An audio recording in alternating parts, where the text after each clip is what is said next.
Hello, and welcome to Dugout Debrief. I'm your host, Chris DeLuca. This is Boom Broadcasting's one, first, and only baseball-centric podcast. And we are once again back here on this Thursday. We're going to have a shorter show this week because there really just was not a lot of news. There was one major piece of news, very major, unfortunate piece of news that we will get into.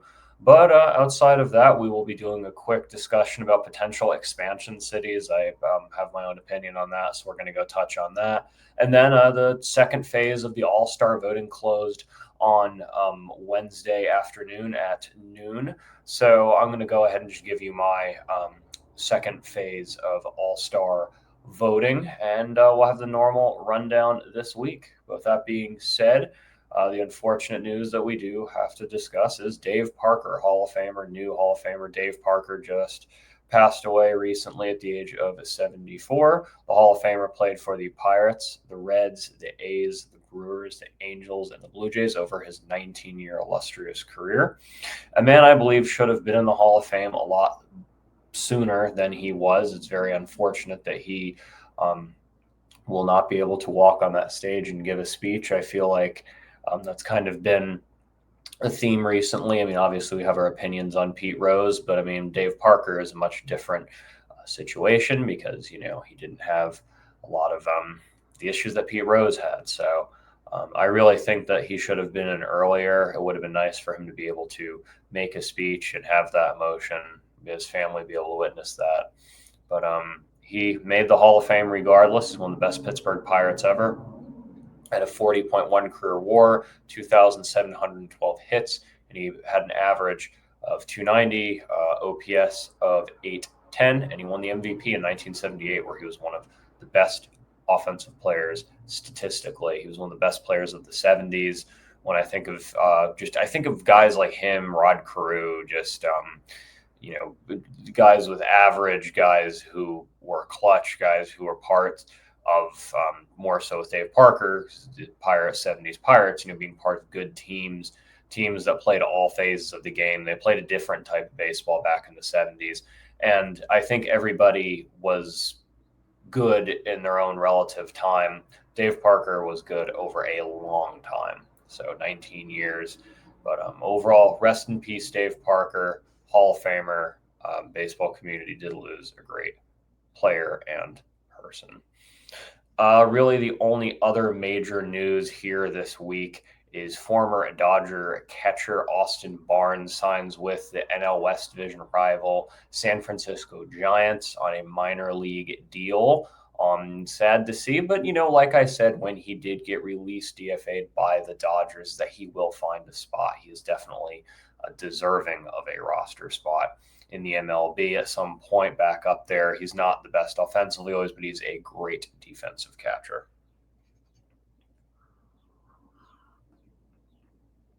So we're going to go get into the main subject of the show this week, and that's going to be potential MLB expansion cities. And I'm going to have a disclaimer with this that I do not believe that the MLB should expand until the A's and the Rays have a permanent home. Obviously, the A's are up in the air with Sacramento. They're in Sacramento right now. They're up in the air with going to Las Vegas. And then the Rays stadium was not the best even when it was functioning and had a roof on it, and it was mostly destroyed by Hurricane Milton. The most recent news with that is that the buyers of the stadium and the property plan to just tear it down and develop it. So the Rays are currently playing at Steinbrenner Field, the New York Yankees spring training facility. And then, of course, the A's are playing at their AAA ballpark in Sacramento, where the River Cats played. So very small capacity. There are two teams playing in non-major league stadiums. Therefore, teams that also, unfortunately, even the A's did struggle with attendance at points. The Rays struggle with attendance at points. I think the Rays have gotten a little bit better now that they have an outdoor ballpark and they're in Florida. But regardless, that's an argument for another time. I just do not believe the MLB should be expanding until we have these situations figured out respectively. So the realistic ones, we're going to go through realistic, and then I'm going to have moderate/unrealistic. I'm not going to say that any of them are unrealistic necessarily, but yeah. So we're going to start with the most likely one, the one that even Rob Manfred himself, Commissioner Rob Manfred, has said is the most likely expansion city, and that is Nashville, Tennessee. So they have a population of about 700,000 people. It's 689,447, and then the metro is well over 2 million. So counting all the suburbs all around it. It is home to the Titans and the Nashville Predators, who draw decent attendance even in rough seasons. The Titans kind of, I think, rank toward the middle of the bottom. Nashville usually ranking in the middle or so as well, or the Predators rather. Nashville Predators rank in the middle. Titans have been a minute since they've seen recent success. I mean, obviously in 2019 they had that AFC Championship run. None of those games were at home, so that's kind of the big issue with judging attendance too. And by the way, I'm going to mention this. I'm not basing the possibility of a team supporting a baseball team completely on other sports. I do think that does play a factor, I guess, in judging, but I don't necessarily think that it's a major, end all be all. But anyway, Titans, of course, haven't really hosted meaningful games at Nissan Stadium. That's kind of a big issue with them when they have been in the playoffs. It's been on the road. Nashville hasn't had really meaningful hockey since 2017 when they made the Stanley Cup. And they still draw people. There's two teams there already. They are a baseball city. Clearly, Vanderbilt draws a lot of fans. I mean, they have the best baseball team historically ever in Nashville, the Vanderbilt Commodores. So they're also home to the AAA Nashville Sounds, which are the Milwaukee Brewers, who have seen some success here. They were always up there. The city of Nashville was always up there when with the past two major expansions, obviously 1993 and 1998, respectively. Those are the last ones we've seen was 98. So, it's roughly 27th in the TV market. I found this graph on Reddit, and I only really mentioned it for this one. I don't really know the validity of it. It's somewhere between Pittsburgh and Baltimore, which I'm not even going to use that graph really for the rest of these because it's Pittsburgh and Baltimore are great sports cities on their own. I mean, and definitely deserving of having the teams that they have. But putting Nashville between it, who knows? It's hard to judge. So anyway, next is Salt Lake City. And this has been kind of Salt Lake City is the new Las Vegas in the sense of having being the new spot that teams want to go, being the new spot that we're going to be moving teams. I mean, obviously Las Vegas went crazy after they got hockey, and now they're getting the A's. Basketball trainings there. Then they have the Raiders, of course, that went there. They draw a lot of people, but now Salt Lake City is the new spot because, I mean, Las Vegas is about to go from having 0 to all 4 potentially within the next 10 years. Obviously, baseball will one day get, and then basketball, I wouldn't surprise me if that's where they end up going, especially with the WNBA team there already. Anyway, Salt Lake City has the population about 209,593. It is home to the Utah Jazz and the the Utah Mammoth, who were the Arizona Coyotes. They went inactive, and then they just sent all the players, all the stuff to Utah. They're the Utah Hockey Club. So only indoor sports so far in the city of Salt Lake City. They currently have a AAA team, Salt Lake City Bees, since 1994, who are currently the AAA affiliate of the Los Angeles Angels, and they have also been trying for a team for a long time. Them in Nashville have been trying for quite some time. I mean, obviously Salt Lake City hosted the Olympics in 2002, so there is definitely some sports history there. The Jazz have had some recent success in the playoffs. And the Mammoth, that's hard to tell. I mean, they're brand new. So, I mean, I think that Salt Lake City is an untested market.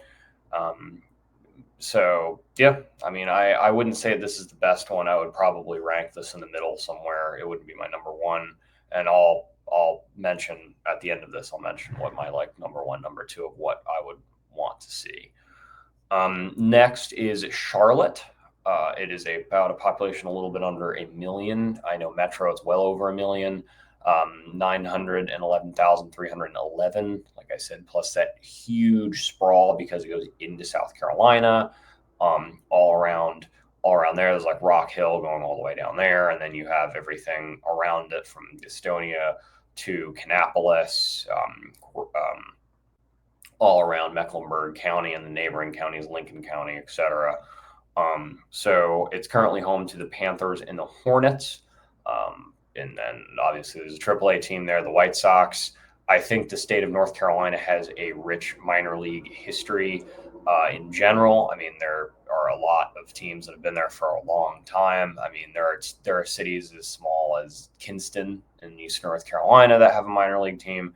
Asheville, obviously the Durham Bulls have a fantastic facility, a fantastic place to catch a game, great entertainment there, and they have the movie and all that. They play into that pretty well. Great marketing team the Durham Bulls have. Charlotte Knights as well have seen pretty good success. Truist Field is very pretty ballpark right in the uptown Charlotte. And like I said, there's a big population there, and that isn't always the draw of a good city. I mean, obviously, we saw that with the Arizona Coyotes. You see that. You saw that with them, where it's Phoenix is a major population, but it's all transplants. A lot of people from Charlotte. It's a big banking city, came from the Northeast, they came from the West Coast, they came from other parts of the country, and then they came to Charlotte for work, and then they're going to be rooting for whatever their team is, whether if it is the Red Sox, whether if it's the Dodgers, Angels, Yankees, etc. So that definitely plays a factor in that, and that would make North. I mean, I would like it because that would make North Carolina have all four major sports. Raleigh is home to the Carolina Hurricanes. At Lenovo Center, who they obviously are. That's one of the best environments in all of professional sports. They sell out almost every game. The Hurricanes are very successful, but again, that's 3 hours away in Raleigh, in the capital city of North Carolina. So, like I said, North Carolina has a rich baseball culture, minor league baseball culture, and I think it's deserving of a major league team, rather. They have many minor league teams.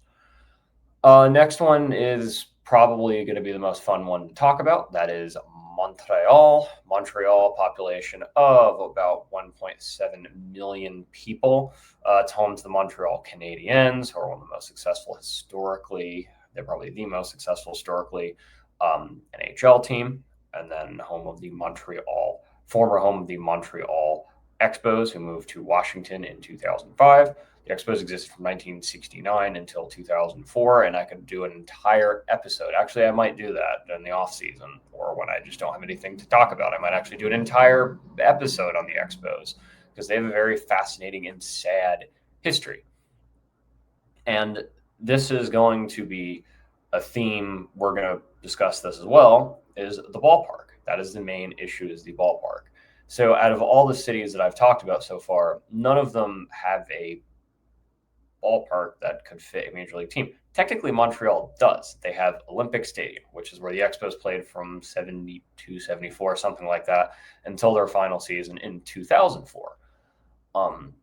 So Olympic Stadium was a major reason that they left. Olympic Stadium was built for, I believe the Olympics. It was the Olympics, I think, and the World's Fair. It was around the same time, I think, in the 60s, because the Expos were named for the World's Fair.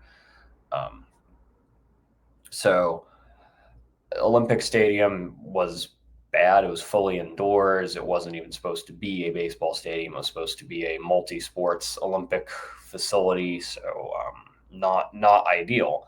But like I said, out of every single stadium that I've talked about, every single city that I've talked about, Montreal is the only one that has a major league stadium, because they had a team at Olympic Stadium.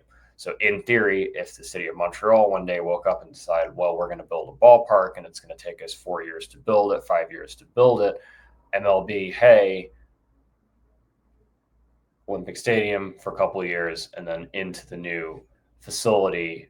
But there's a couple issues with Montreal. One, like I said, I'm going to get into this. I'm definitely going to dedicate an episode to this. The city had a lot of issues with MLB about building a new park, about a lot of contractual issues. So the city didn't really get along with the league in the first place. So that's a logistical issue. Budgets take a long time. And then 2, the city of Montreal will only take the Expos. And that's why when the Rays announced that whole idea that they were going to play half their games in Montreal, half their games in Tampa, 1, the logistics of that is ridiculous. 2, they will not take anything that is not the Expos. The people of Quebec, Quebecois, whatever, they're very proud, and the Expos were a part of their culture, and they were very sad when they lost that. Overall, they definitely know what they want. They're very proud of the Canadians. They're very proud of the Nordiques when they were there in Quebec City. And they're very proud of the Expos, even though they did struggle with attendance toward the end of their existence. I think that Montreal is a good market because it's been tested. They supported a team for quite some time, and the main reason that they lost that team was mainly mismanagement. So that's the list of the teams that I think, or the cities, I keep saying teams, the list of cities that I think are the most realistic ones. Now I'm going to get to some more moderate out there, not as, realistic. So first is Memphis. Memphis has a population of about 618,639. It is home to the Memphis Grizzlies, and it was also famously home to the Tennessee Titans for like the first 2 years after they moved from Houston. And obviously, they had some of the lowest attended sporting events of all the major 4. I mean, they had, I think, like less than 5,000 at one NFL game, which is insane. They're also home to the Memphis Redbirds as well, which are a AAA of the St. Louis Cardinals. And the sports culture, I think, is lacking there. And the Grizzlies struggle with attendance. I mean, the Grizzlies moved from Vancouver to Memphis. They, famously played in the Bass Pro Pyramid, which I think it would be funny to see that again. I would actually probably go to a Grizzlies game if they played in the Bass Pro Pyramid, but that's a whole side note for another day.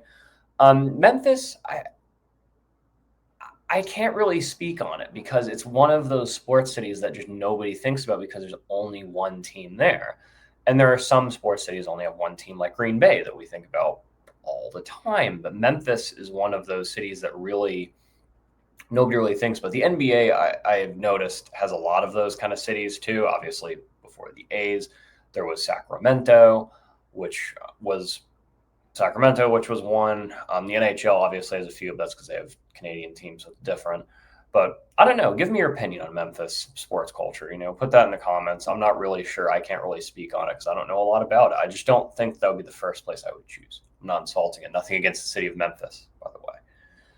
Next is the city of New Orleans. New Orleans, Louisiana, has a population of about 364,000. It is home to the Saints and the New Orleans Pelicans, formerly known as the New Orleans Hornets, formerly having the New Orleans Jazz, who moved to Utah. We always love that. We always love strange names. We have the Lakers too in Los Angeles, which is funny. But again, we're getting sidetracked here. It's been a theme today for me. Famously lost their AAA ball club due to just complete mismanagement with the ballpark. They moved to Wichita.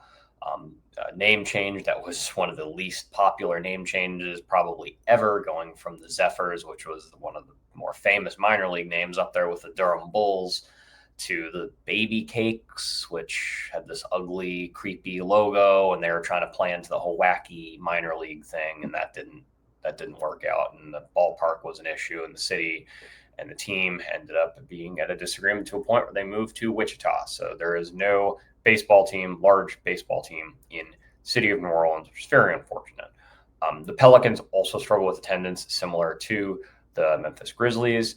The Saints don't struggle with attendance, but this is kind of my point with the city of New Orleans, is that even though the Saints are bad, they still have a great attendance because it is a great football city.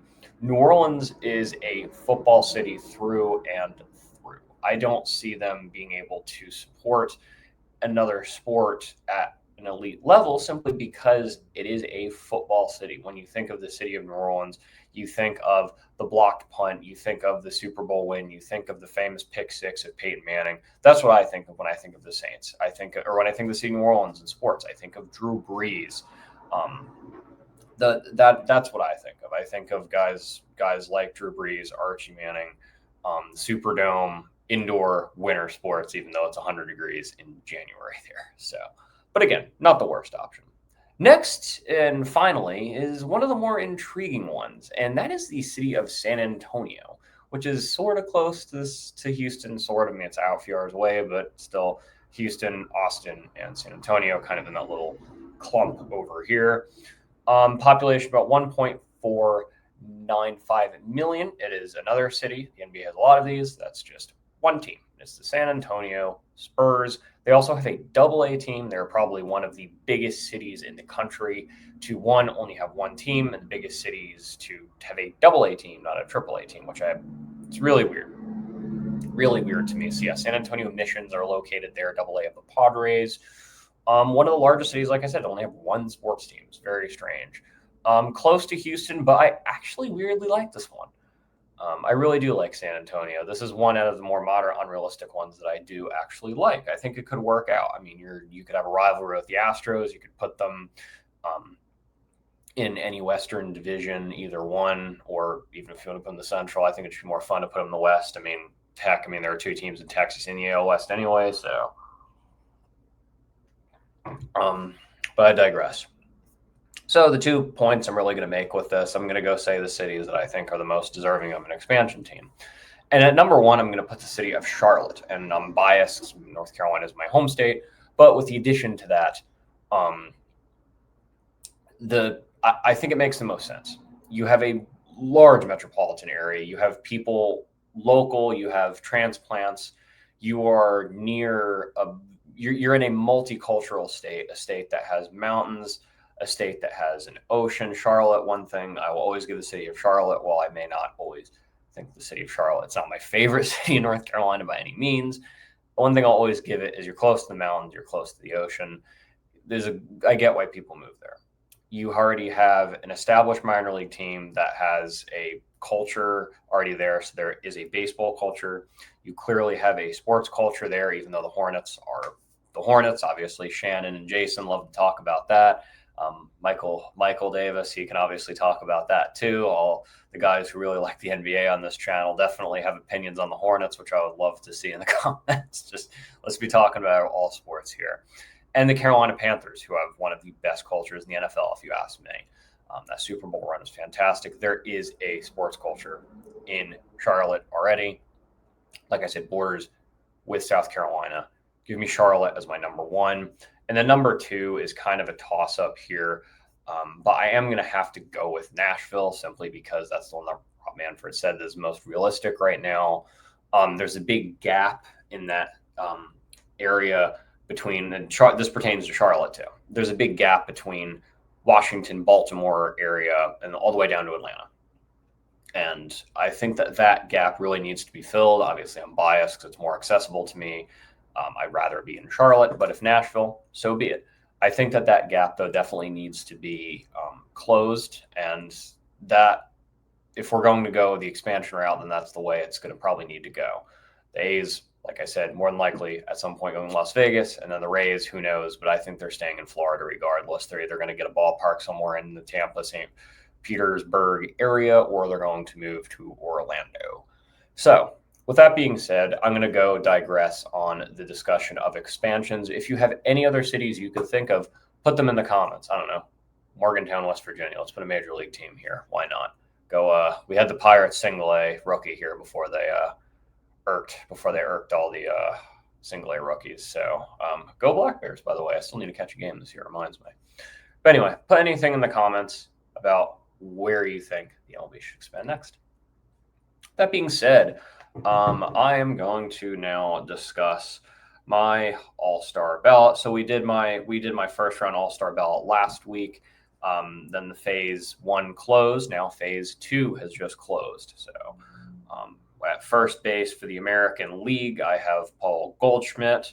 At second base, I have Gleyber Torres. At third base, I have Jose Ramirez. And then at shortstop, the hardest one because 1 and 2, it's a flip-flop. I went with a very, very close margin. By very close margin, I went with Jacob Wilson. I got Riley Green as outfielder number 1. Aaron Judge is already in, so you only get to select 2 of them because he was number 1 vote getter for the American League. And I have Stephen Kwan, who I'm happy to see making it to this stage of the All-Star, being, phase two guy. That's awesome to see Stephen Kwan there. Cal Raleigh, my catcher, no debate, home run leader right now. That guy is on a tear, by the way. And then Ryan O'Hearn. There's not a lot of great DHs in the American League this year. National League, give me Freddie Freeman at first base. Give me Cantel Marte at second base. That was another close one. Manny Machado at third base. I really still think that he's significantly better than Max Muncy. Again, Dodger fans, funny I'm saying that Manny Machado is significantly better than Max Muncy at third base, but I think Machado deserves a starting spot for the National League at third base over Max Muncy. Come at me, Dodger fans. Francisco Lindor, shortstop. Ronald Acuna Jr. is outfield number 1. PCA Pete Crow Armstrong, who is having a fantastic year at the second outfielder spot. And then the third outfielder spot, we got another Cubs player. We got Kyle Tucker. And by the way, the Cubs are probably the best outfield in the league. I mean, geez, man, that is crazy how good their outfield is. Catcher Will Smith, and then DH Shohei Ohtani, not even debatable.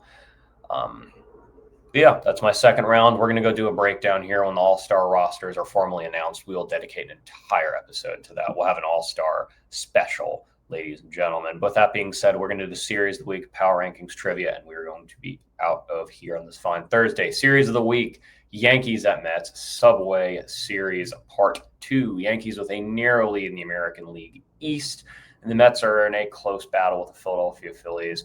Both teams are right on the cusp, one in first, but barely hanging on, and then one in second, trying to fight their way into first place. Two very just high market teams. The Subway Series is always a fun thing to watch. Next series of the week is the Astros at the Dodgers. It is a World Series rematch, and to be honest with you guys, there is always a lot of bad blood when the Astros play any combination of the Dodgers, Red Sox, Yankees, etc. That's always funny. Like, I remember the years after 2017, they got busted with that people were throwing trash cans on the field. The inflatable trash can, that was one of the funniest things I think that's ever happened at Yankee Stadium. Jason can definitely agree with that. But yeah, World Series rematch, you got to love it. Two teams that are really hot right now. Astros in first place, to much of my surprise. I was expecting the other Texas team to be in first place at this point in the year, but what are you going to do? Sorry, Michael. Power rankings. So at number 5, we have the Chicago Cubs. Like I said, best outfield in the league, playing some good baseball right now. Aforementioned Houston Astros at number 4. Number 3, give me the Philadelphia Phillies. They've been playing really good ball too recently, fighting with New York Mets. And the Atlanta Braves, who have been kind of scorching recently, or at least doing better. Number 2, give me the best team in the American League, probably with the best pitcher, in my opinion, the best pitcher in the league, Tarek Skubal. Detroit Tigers, number 2. Number 1, the hottest team in baseball, the Los Angeles Dodgers, for the second week in a row. So, trivia. Last week, and Shannon got this right, by the way, what team's ballpark features the external which ballpark features the external feature referred to as McCovey Cove? That is Oracle Park in San Francisco. And to be honest with you, when I thought of when I was writing the script, ball got hit into McCovey Cove. I can't remember who it was, maybe Heliot Ramos or something. I had a Giants game on, and that's how I thought the trivia question. So we're going to go stay on the stadium theme this week, ladies and gentlemen. What MLB stadium has the lowest seating capacity, not counting the aforementioned temporary locations? The Rays and the A's, not counting those of like 10,000 capacity, which is crazy. So what MLB stadium has the lowest seating capacity in the MLB? Yeah, that one's an interesting one. I've actually been to this ballpark before, so anyone who knows me personally might be able to have a little hint there. But yeah, I mean, to be honest with you, that is really all I have. Shout out to Tarek Skubal, by the way, who had another electric start. 7 innings, 1 hit, and 13 strikeouts against the division rival Minnesota Twins. And that is really what you need to be doing when you're playing in a division game, especially against a team like the Twins, like the Guardians. Yes, the Tigers have a very comfortable lead. I believe the most comfortable lead in all of Major League Baseball in their division, but you absolutely need to be having these great starts. You're getting what you need from your ace. He had a little bit of a slow streak, a couple bad starts where he gave up a few runs, but he is back to the Scooble that we know and love, and I hope to see that domination continue. He is my definite starter for the American League. Him versus Paul Skeens will be a fun all-star to watch, ladies and gentlemen. With that being said, at 30 minutes, I'm going to go ahead and get out of here. I want to thank you once again for tuning into Dugout Debrief this week. I want to thank you for liking and subscribing here. Spoon Broadcasting is the best up-and-coming sport YouTube social media channel out there in all of the world. Shout out to Out of Pocket that was back here. That's going to be back on Mondays with Michael Davis. I'm going to try and make it on there at some point. Be able to talk, whether it's baseball, be able to talk about the Steelers with their major deal with Jalen Ramsey going on. So make sure to like, subscribe, shout out everyone in this channel. I will see you next week.